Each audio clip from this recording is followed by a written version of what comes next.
നമ്മൾ സാധാരണ സക്കാത്ത് സക്കാത്ത് എന്ന് പറയില്ലേ, എല്ലാ മതങ്ങളിലും ഉണ്ട് സക്കാത്ത്, പേര് വേറെയാണെന്നുള്ളൂ.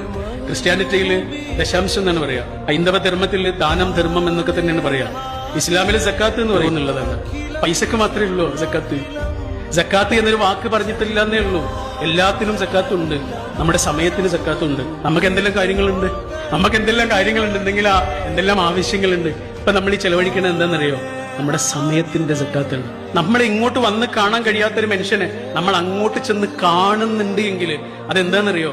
നമ്മുടെ സമയത്തിന്റെയും ആരോഗ്യത്തിന്റെയും കണ്ണിന്റെയും സക്കാത്താണ്. നാവറുക്കപ്പെട്ട ഒരു മനുഷ്യന് വേണ്ടി നമ്മൾ സംസാരിക്കുന്നുണ്ട് എങ്കിൽ അത് നമ്മുടെ നാവിന്റെ സക്കാത്താണ്. കണ്ണ് കാണാത്തൊരു മനുഷ്യനെ നമ്മളിങ്ങനെ കൈപിടിച്ച് തോളിൽ പിടിച്ച് നടക്കാൻ സഹായിക്കുന്നുണ്ട് എങ്കിൽ അതെന്താണെന്നറിയോ?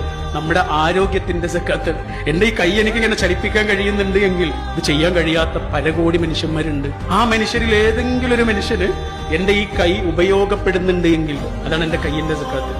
എന്റെ സമ്പത്തിന് സക്കാത്തുണ്ട്, എന്റെ കയ്യിന് സക്കാത്തുണ്ട്, എന്റെ കണ്ണിന് സക്കാത്തുണ്ട്, എന്റെ ആരോഗ്യത്തിന് സക്കാത്തുണ്ട്, എന്റെ അറിവിന് സക്കാത്തുണ്ട്, എന്റെ സമയത്തിന് സക്കാത്തുണ്ട് എന്നുള്ളൊരു ബോധമല്ലേ?